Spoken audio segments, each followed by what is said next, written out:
Welcome to Money Talk, the Annex Wealth Management Show for the fourth weekend of August. I'm Dave Spano, CEO at Annex Wealth Management, and joined as usual by Dr. Brian Jacobsen, our chief economist. How you doing, my friend? I'm doing really well. Thanks for having me. Well, we had Jackson Hole this week, and it was widely anticipated that we were going to get some comments out of Chairman Powell, and indeed we did. And so I believe the pivot is going to start in September, and the journey will begin of downward rate cuts. That's right. You should coin that. This is now the Powell pivot. We had one of those when they shifted from basically, hiking rates very aggressively to that Powell pause, and now it's a pivot again. And he was very clear. He said the time has come to start making some policy adjustments. So that does mean September 17th and 18th. On the 18th, when that policy statement comes out, it will most likely say that they are cutting rates. Now, one of the things he didn't say is how much they will cut and what that path looks like. He really reiterated that they are going to really keep being data dependent. That sounds okay, but it actually can introduce a little bit of uncertainty and volatility, because now we have to try to anticipate what will the data be and how is the Fed interpreting that data? So even though his statement was very clear, cuts are coming, it doesn't give us really all that much clarity as to what that path will look like. Right. So that's the reason why I said it will be a journey, because we really don't know.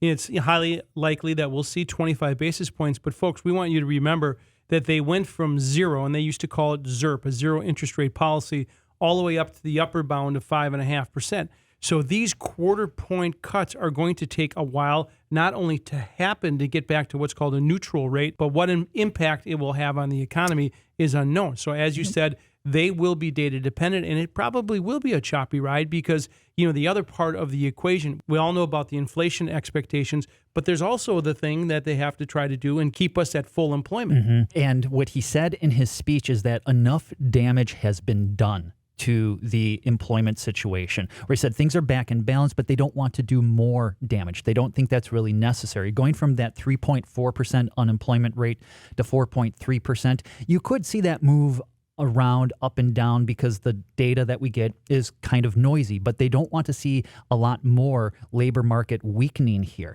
And when we think about the path that they're on, they have 8 meetings every year, and those are the scheduled meetings. So if you think about 0.25 percentage points at every meeting, that means about a year from now, we could be at, instead of 5.5 with that upper bound, 3.5%.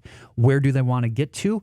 A lot of people are estimating maybe 3, maybe slightly below 3%. So give it 18 months, and then maybe they'll have coasted to that landing spot where we are. And if they pull this off, it'll be absolutely astounding because, they let inflation get away, partly because of monetary policy and more because of fiscal policy, but they let it get away from them. They started this upper bound to slow the economy down, and now we're starting to see some evidence towards their 2% target. Yes. If we start to see layoffs, however, that might change the outcome, and that might change what they do. So, I always call it a dual mandate, but you corrected me earlier this morning. Yeah, it's actually a triple mandate. If you read through the legislation, and it's on the Federal Reserve's website, they say that they're supposed to pursue full employment, stable prices, and moderate long-term interest rates. So when they talk about the dual mandate, they are talking about full employment and stable prices, but they technically have a triple mandate. They do need to be aware of what long-term interest rates are like,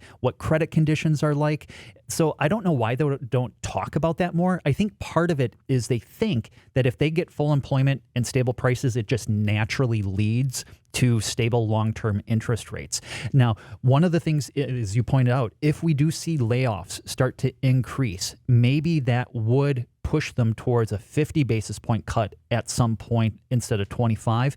So the base case for me is to think about 25 at each meeting with the option to do 50 if you see those unemployment claims numbers that we get on a weekly basis start to tick up. And so, of course, this might happen because the Bureau of Labor Statistics, the BLS, was a little BS, right? Because we saw what happened and there was an overstatement. There was, yes. I love that. That's a great phrase because they released their preliminary benchmark revisions through the month of March. Anytime that they release the payrolls number on a monthly basis or the unemployment rate, those are from surveys. Now, they get a census of the payrolls number with a lag from state unemployment agencies where they can do this quarterly census of employment and wages. So based on the March data that they had, so a more complete data set, they said, oops, right, we overcounted by 818,000 jobs. That is 4.5 months worth of payroll gains that we have seen. And so if you spread that out over the last year, instead of having average payroll gains of around 240,000, which was fantastic, it's something closer to like 180,000, which is still good. It's just not as great as what we originally thought. Right. And of course, it's going to have an impact in the outcome of the election because, we look at all of these data points, and it is a pretty good indicator, the combination of unemployment and inflation, of who wins the election. And we're teetering right on top of that number. At least we were until the BLS number. That's right. And I do anticipate that we are going to see that unemployment rate start to move up despite the Fed wanting it to cap it at 4.3%. We could get to 4.5% come November. The inflation rate, we are on our path towards 2%, but usually it's the misery index that people look at, the combination of the inflation rate and unemployment rate. That misery index is going to likely get a little bit more miserable as November comes. And you'll remember that the Dow Jones is over 41,000, folks, and really a lot of data is going to go into it. This is really the time to go through the process, if you're not a client, to come and see us and take an x-ray of what you have and try to get a path forward, because a lot of things will change in the next 90 days.